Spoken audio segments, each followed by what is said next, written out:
नमस्कार.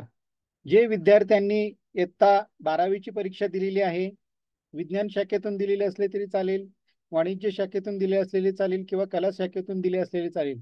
आणि ज्या विद्यार्थ्यांना BBA, BCA, BBM IB किंवा MBA इंटिग्रेटेड किंवा MC इंटिग्रेटेड या कोर्ससाठी ॲडमिशन घ्यायचे आहे, त्यांच्यासाठी अतिशय महत्त्वाची सूचना आहे.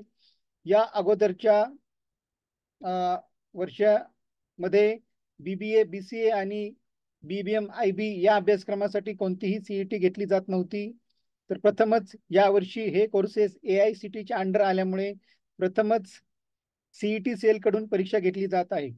तरी या संबंधीची सूचना वारंवार CET सेलनी आपल्या वेबसाईटवर दिलेली, तरीही विद्यार्थ्यांनी खूप कमी प्रमाणामध्ये रजिस्ट्रेशन केलेलं आहे. त्यामुळे तिसऱ्यांदा प्रवेश वाढ दिलेली आहे. आपण इथे पाहू शकता. पहिली प्रवेश वाढ ही 11 मार्च पर्यंत दिलेली होती. त्याच्यानंतर 21 मार्च पर्यंत मुदत वाढवली होती. आता पुन्हा एकदा तिसऱ्यांदा ही मुदत 30/4/2024 म्हणजे 30 एप्रिल पर्यंत मुदत वाढ दिलेली आहे. तर इथे एक गोष्ट अतिशय महत्वाची आहे. या अगोदर MBA आणि MCA या कोर्सेससाठी CET घेतली जात असे, परंतु ह्या वर्षी MBA इंटिग्रेटेड म्हणजे 12वी नंतर विद्यार्थी डायरेक्ट BCA करून MCA करू शकतात. MCA साठी पुन्हा CET द्यायची आवश्यकता नाहीये.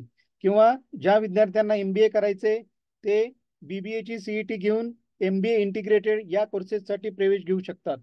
परंतु येथे मला एक गोष्ट आवर्जून सांगायची, ज्या महाविद्यालयांमध्येच MBA इंटिग्रेटेड आणि MCA इंटिग्रेटेड कोर्स सुरू झालेले आहेत त्याच विद्यालयामध्ये त्या विद्यार्थ्यांना प्रवेश मिळेल. परंतु ज्या महाविद्यालयामध्ये BBA, BCA किंवा BMS त्याला आपण bachelor of computer application, bachelor of business administration, bachelor of management studies किंवा BBM bachelor of business management अशी वेगवेगळी नावं या कोर्सेससाठी आहेत.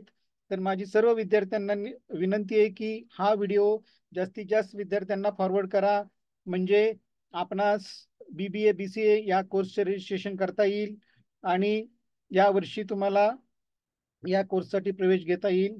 धन्यवाद.